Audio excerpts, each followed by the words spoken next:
Around 1650 AD, the Adena, Hopewell, and Fort Ancient Native American cultures built mounds and enclosures in the Ohio River Valley for burial, religious, and occasionally defensive purposes. They often built their mounds on high cliffs or bluffs for dramatic effect or in the fertile river valleys. My guest today, Mike Martin, once spent time on a mound and had an experience that has helped shape who he is. Get ready for some wilderness meditation with Mike Martin. Welcome to Journey with Jake. This is a podcast about adventure and how through our adventures we can overcome the challenges of life that come our way. While I expect you will learn some things about different adventures, this show will entertain you. Each episode will feature a different guest or guests as they share experiences and stories from the different adventures they have been on. Not only will you be entertained, but you will also hear the failures and trials each guest faces and what they have done or are doing to overcome the hardships that come their way. My goal is to take each of us on a journey through the experiences of my guests with the hope that you'll be entertained and inspired to overcome your day-to-day challenges. After all, it's not all about the destination as it is about the journey.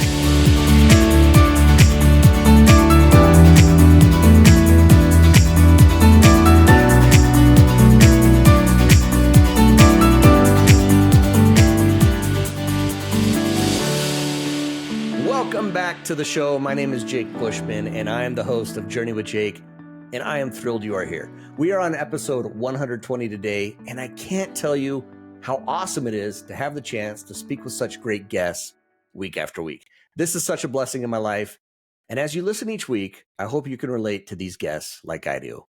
Before we jump into my conversation with Mike Martin, be sure to subscribe to the podcast, and if you would be so kind to leave a rating and review, that would be fantastic. That helps me get the word out about Journey with Jake, and hopefully others can find the show. If you are not following me on social media, get on Instagram and give me a follow. My handle is @JourneyWithJakePodcast, and this is a great way to get some sneak peeks of the upcoming episodes and a way to get to know the personal side of yours truly. I am also putting my shows on YouTube now, so check out Journey with Jake Podcast on YouTube if you want to watch the episode. I am excited for you to hear my conversation with Mike Martin. Mike runs Project Mindfully Outdoors with the mission of guiding people to mindfulness through hiking, fishing, and camping.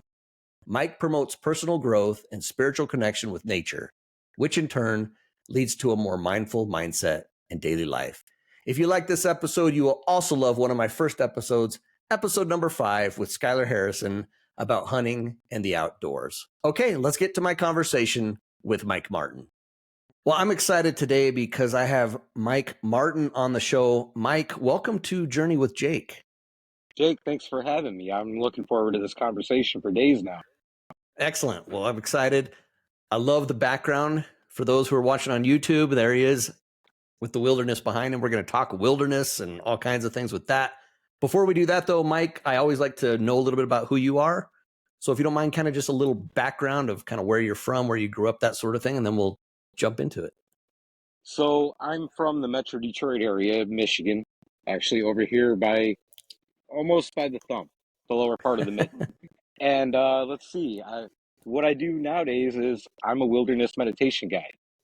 So I've taken my journey and the things that I've had to learn in order to grow, and I've built this little system that I help other people to achieve the same sort of things in their life by getting out into nature, building that connection, not only, physically touching the grass, as people say nowadays, but, truly putting your heart into building a relationship with the world around us. And for me, that journey began when I was homeless after my second divorce and botched a suicide attempt. So it was a dark start for me, but the journey after that turbulent storm has become a lifestyle of abundance and absolute beauty. Celebration is one of the terms that I love to tag to that. Okay, so I've got right off the bat, I got a few questions because you went through a divorce. You said your second divorce, botched suicide attempt. What was going on in your life at this time? And this was before this wilderness meditation came about, right? Am my timeline okay there? it was before this point of view, this lens that I have with my time in the outdoors. I've always gone hunting, fishing, camping, hiking, all that good stuff. But at that point in my life, what happened was, you know, the divorce came about. The last things that were said to my face was, "You have nothing to offer me or your children." Which, being homeless at that point, rock bottom, instantly snapped that, triggered that depression, that anxiety, that suicidal ideation, all that horrible stuff all comes together and it forms, the perfect storm. And you get that really bad taste of life medicine where I remember sitting in my truck looking in the rearview mirror going, man, I've repeated this pattern so many times in my life. It never worked. Here I am again. Something's got to change. And after that suicide attempt, I stumbled back to my truck, turned on a hunting podcast that I was listening to religiously. Ryan Holiday happened to be the guest that day, and he spit out all these Marcus Aurelius quotes and Stoic ideas that just threw me for a loop. It was like, dude, this is terminal. I'm gonna end my life, right?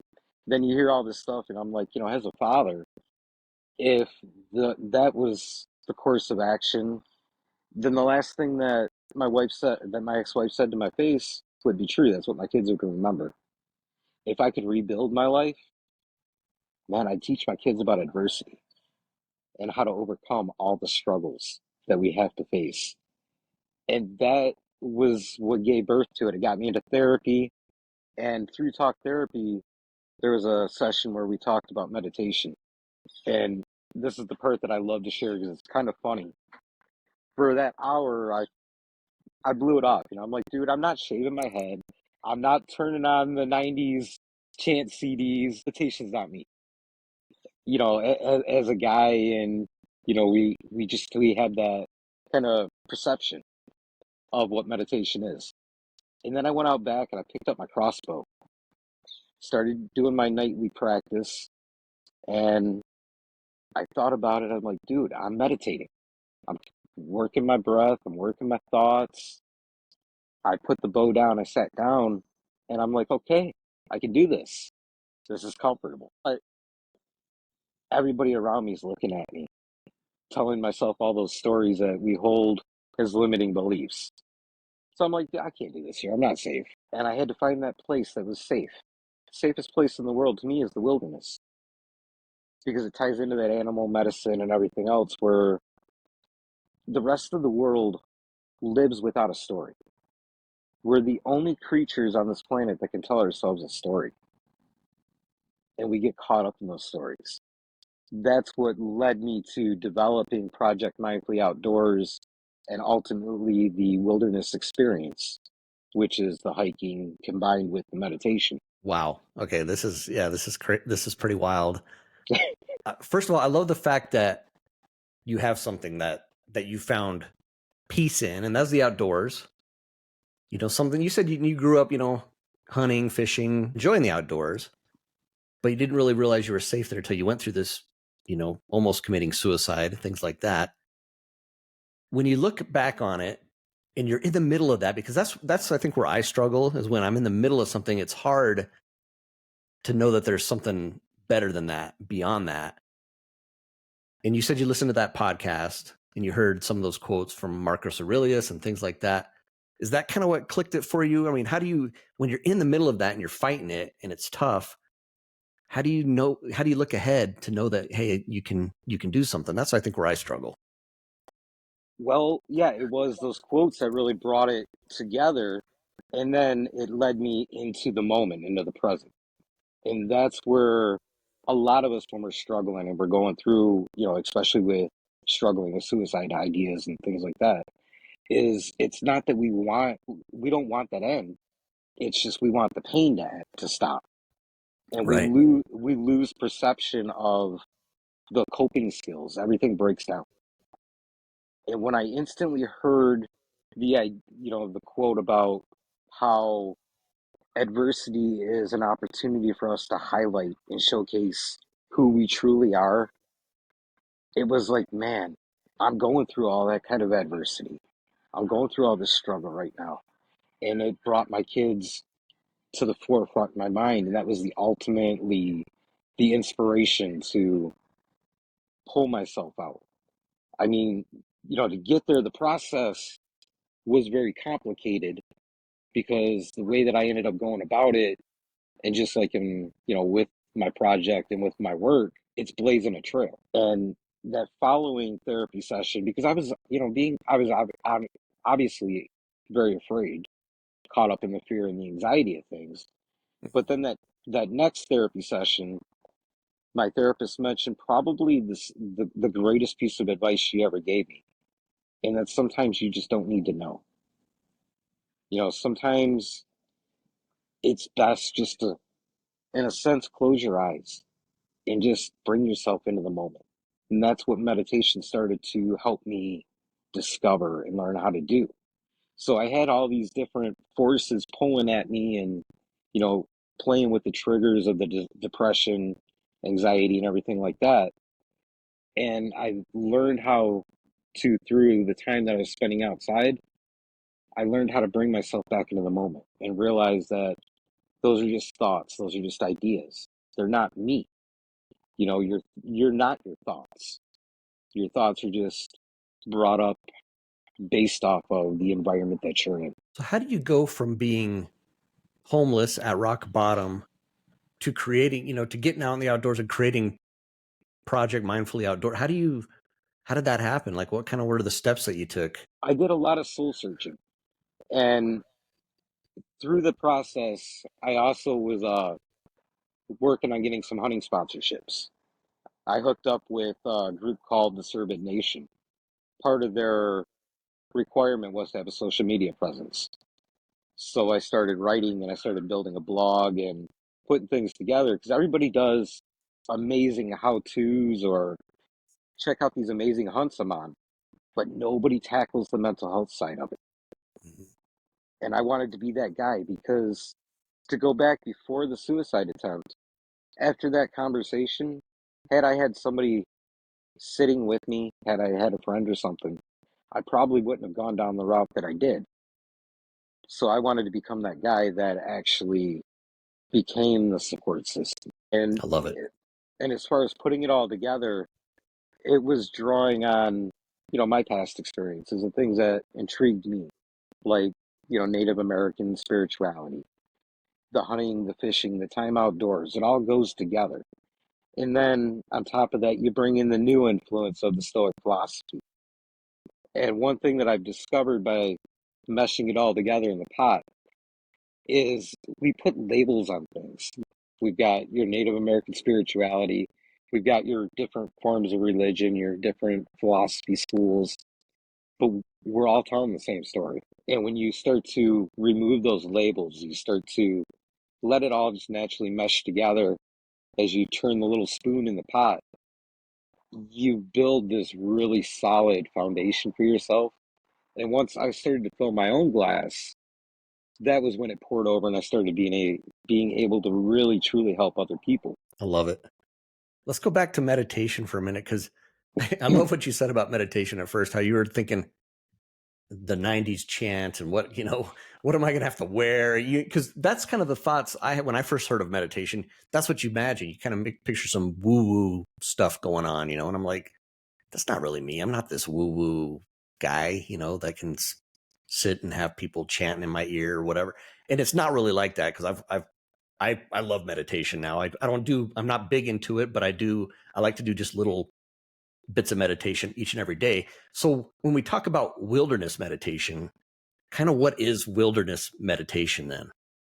So, wilderness meditation is actually just the simple process of combining different practices as far as, meditation routines. For example, walking meditation, and then we flow into a sitting meditation. And it all revolves around breathing and grounding yourself, being able to center those thoughts and start to control them instead of letting the thoughts control us.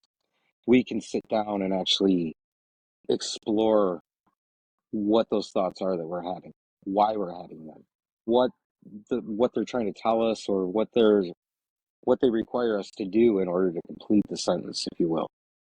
You know, when it comes to meditation, and especially in the wilderness meditation, and this was a part that really caught me, because we started out painting the picture of the stereotype part of it, right? The woo-woo part.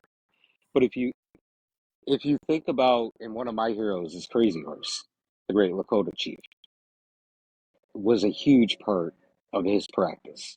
We don't think about that. You know, we think of him as the war leader and, you know, doing what he's doing. But in order to get there, in order to get the power and the ability to stand on his feet and do those things, he would retreat and sit with himself, which is exactly what meditation means. Meditation is meant for yourself, by yourself, with yourself, to get to know yourself. And there's a lot of self in there because it's a framework for helping you to develop self growth. And then you can bring that from being inside of you, it comes out and it starts to actually impact the way that you navigate through the daily world. Okay, very good. Interesting. Thank you for sharing that. I've always been kind of curious. Is that my phone ringing? Speaking of being out in the wilderness, and you take people like on hikes and things out into the wilderness. What is it that you're like when someone comes to you? Are you kind of looking at each individual and you're like, okay, this is what this person needs, or how do you develop that, or do you kind of take everybody through a similar thing and then kind of go from there? What is it that people are trying to do when they go on these little treks or these hikes or these outdoor experiences with you? So I use the idea that every journey begins with one small step, and small step is what brings us together. And it's, for me, as the guide, it's a matter of actually reading the individual or the group and figuring out what the collective goals are, what it is that they'd like to get out of it. Now, like I mentioned earlier, goal and my intention was to, you know, speak to the outdoor community. However, with my podcast, the unique part about that is it's brought more people from outside of the outdoor community into my camp than I would have thought about. So as I put this program together, it's become something that lays out the only actual bullet points in the experience are the safety aspects and teaching you how to go about and navigate through the wilderness and through the outdoors safely, while teaching you skills. And I'll get back to the skill set here in a second. But then it also teaches you the breathing patterns and the things like that. And there's people that come from all walks of life. So it's not just strictly, oh, well, you know, I'm a leader or I'm a manager at a business and I'm trying to manage stress, or I'm on a recovery journey, I'm on a self growth journey, you know, whatever it is. There's always room in your life for meditation. And what I mentioned about the wilderness skill set that I teach, the Mhm. reason that I put so much emphasis on that is because when I went back to my roots to walk my healing journey, it was those skills that helped me to build a sense of self-worth and self-value that nobody is able to take away, regardless of what they do, what they may say, or whatever the case may be. At the end of the day, I know that if I'm out in the wilderness, I can figure out how to build a fire. I can figure out how to build a shelter. I can figure out how to get water, harvest dinner, whatever the case may be. And I can come back into the daily world with that same confidence. I can say, you know, I'm facing this hill right here. I learned how to think outside the box and build a fire. So now I can think outside the box, and if I'm triggered because of my addiction, I can figure out a way to get around it.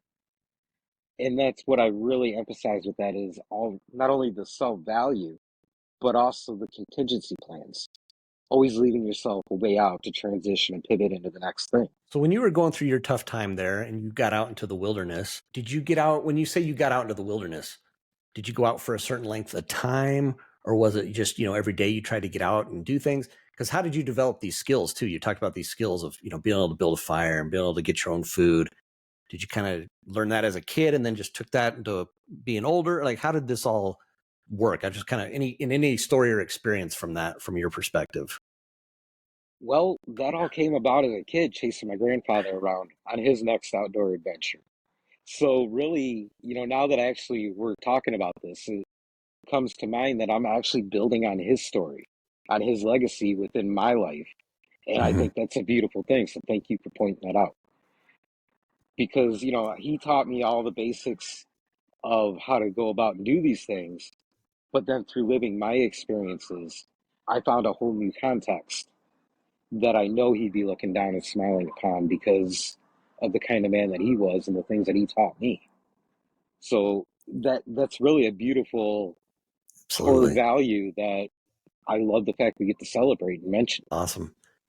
And so, what kind of experiences do you have? Any stories of you going out in the wilderness and some of the adventures that you've had? I'd like to hear any kind of some of those experiences that you've had, or it could be with other people and that you've helped along the way. I would love to hear a story or two. Okay, so if I was to utilize just one of my solo adventures, I don't know if you're familiar with the Ohio, Kentucky, or Ohio Valley, Kentucky area of all the mounds that are down there, all the different earthworks. I visited one. I sat down and meditated on a log in Indiana, and it started this crazy journey for me where I started actually studying and visiting all these different mounds from the Hopewell and Adena cultures, and going out there and actually meditating. And I'm very skeptical about all this spirituality stuff. But I remember distinctly one of them sitting, climbing up the 1,000 stairs to the top, sitting down, meditating, and actually feeling an energy that was really picking at all these questions that I knew were in my heart that I always avoided. And by the end of that meditation session, it felt like I had left all these different pieces of trauma and pieces of negativity up there on the top of this burial mound. So for me, that was something that was really cool. And I've written actually a couple of articles about things that I've learned by studying these cultures and how they apply to today's world. That is awesome. I love that.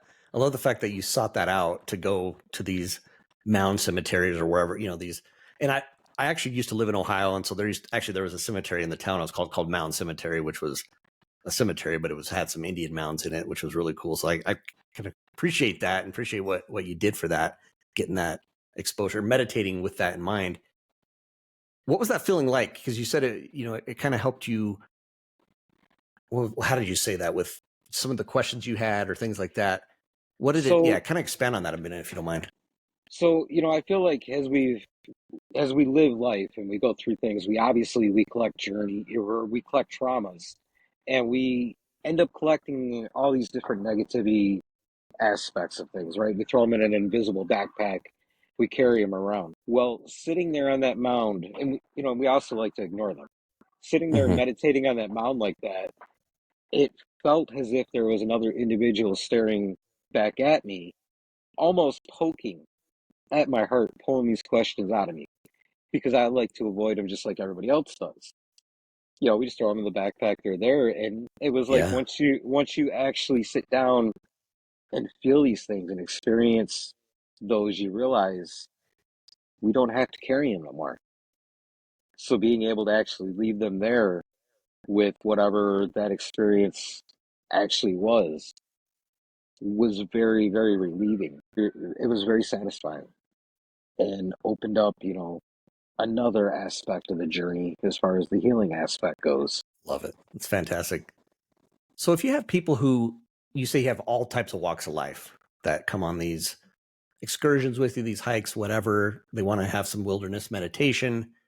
If there's somebody who's not super outdoorsy, I guess is the word. I would kind of maybe put myself in that category. I was a Boy Scout, did scout camp, grew up, did all that fun stuff, but I'm not. I definitely don't have the skills you have. I've never been hunting, things like that. So if you get someone who's similar to me, doesn't have a whole lot of outdoor skills, what kind of things do I mean? What kind of things do you talk to people like that who maybe are skeptical? Like, I'm not so sure. What would you say to someone like me? So my approach is very, very simple. It's very laid back. I don't want you to feel intimidated. And I'm going to give you a little bit of irony, almost a joke of all this. I do all this personally to work on social anxiety. So, a lot of people, when they do come to me, like, I get a lot of people that are like, number one, I'm afraid to go because a bear is going to get me. So we'll spend some time. We'll actually distill all those fears. We'll talk through what the experience is going to be like. And another thing that comes up a lot is I've got that hamster running around in the hamster wheel for my brain. I can't slow it down. So I don't know how I'm going to actually sit down and sit still to meditate. Now, when we first get going, we usually end up hiking up anywhere from half a mile to 2.5 miles before we take the sit down meditation part. So by the time we sit down to take that break, you're tired. Sitting down is like a relief. And then from there, we start to just ease those fears and soothe everything out and realize my meditation practice or the way that I go about things is going to be completely different than the way that you're going to meditate or the things that you're going to experience.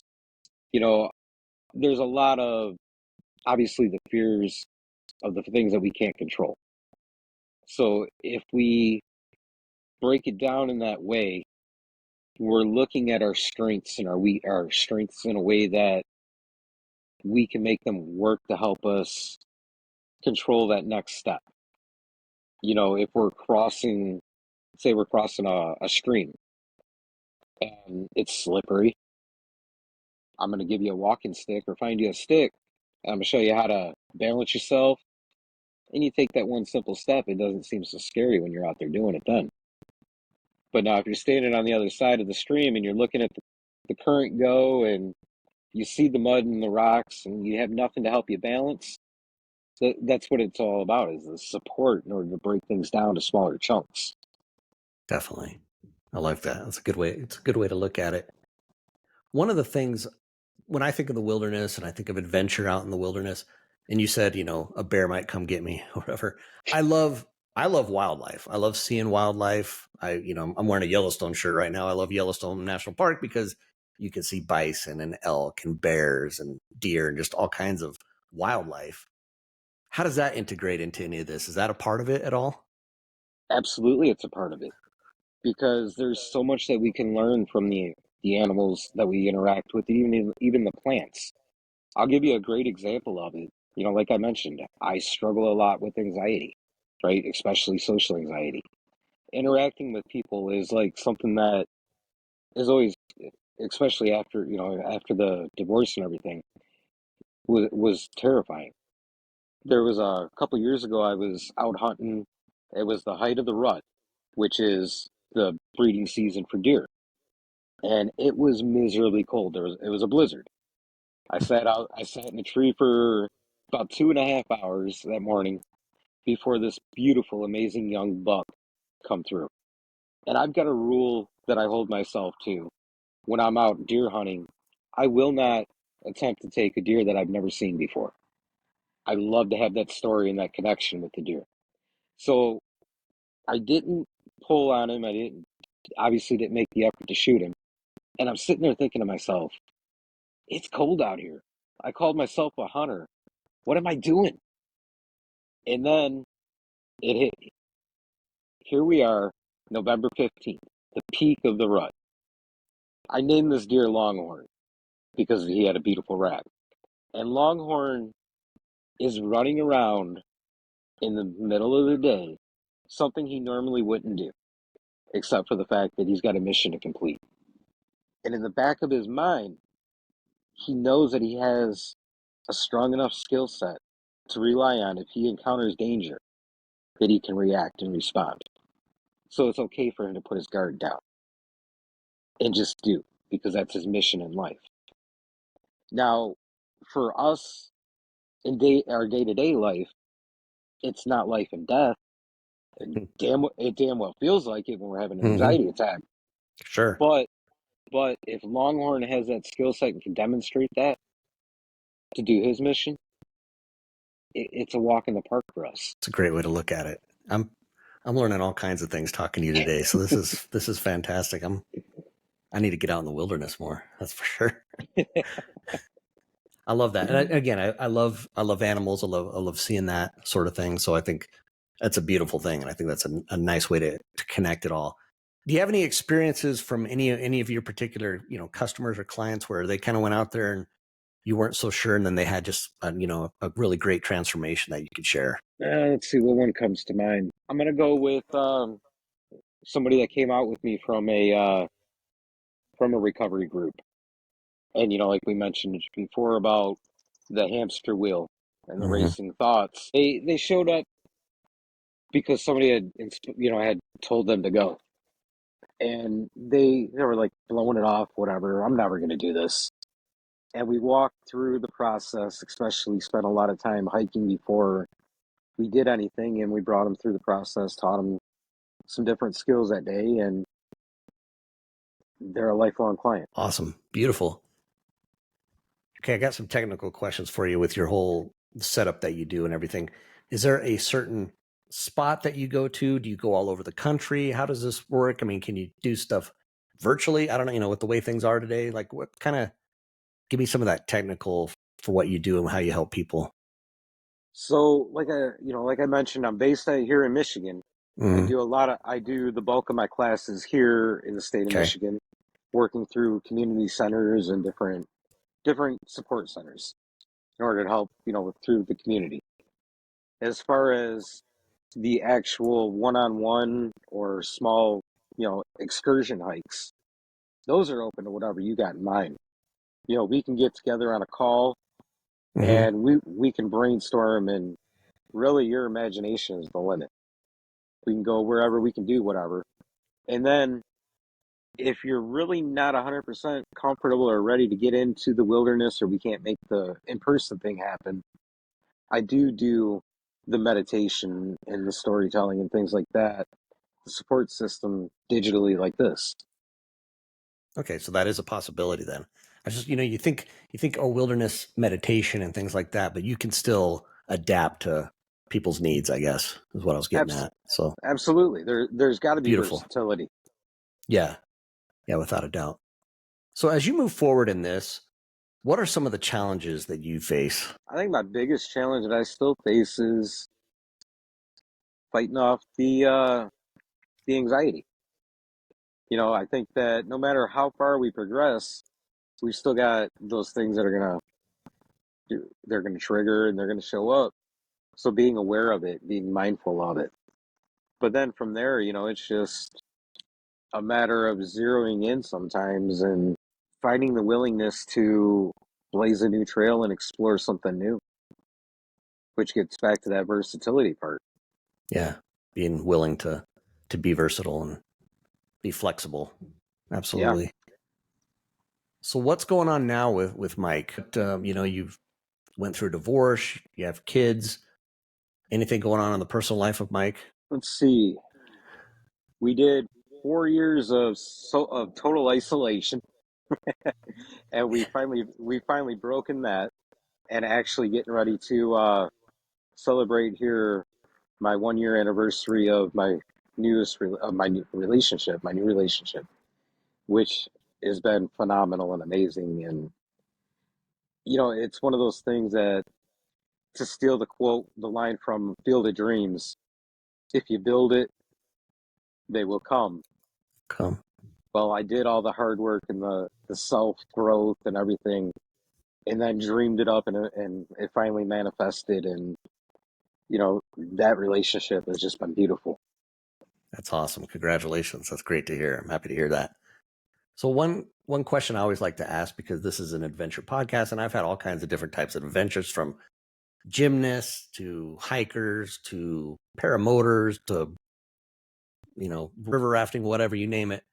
But I love hearing this question because I like to hear what different people's responses to this. But what does adventure mean to you? Adventure to me is about the thrill of discovery. It's also about the the enjoyment and the satisfaction of connecting with those who walk before us. It's beautiful. Love it. Thank you. So, Mike, tell everybody, if someone's interested in this, like, oh, this wilderness meditation sounds awesome, and maybe they want to listen to your podcast to kind of get a glimpse into that as well. where can we find you? Where can we look you up? How do we do that? So the podcast is called Project Mindfully Outdoors. It runs 7 days a week, and you can find that wherever you listen to this great podcast or any other. Perfect. It's very simple to find. Project Mindfully Outdoors. Just look that up and boom. Awesome. Very good. Thank you so much for coming on Journey with Jake and sharing your story with us. Absolutely. Thank you for celebrating my work with me. I'm so glad I had Mike Martin on the show today. What a blessing to speak with such great people who have had their struggles and trials, but are out there and want to support and help all of us. Thank you, Mike. If you want to know more about Mike and Project Mindfully Outdoors, you can check out his website, projectmindfullyoutdoors.co. Again, that's projectmindfullyoutdoors.co, and listen to his podcast of the same name. You can also find Mike on Instagram at projectmindfullyoutdoors_PC. Thanks for listening to the show each and every week. It means the world to me. My guest next week is Jenny Milton, and we talked about flying kites. Well, it's a lot more than just flying kites. Tons of adventure on next week's show. You don't want to miss it. Just remember, it's not always about the destination, as it is about the journey. Take care, everybody.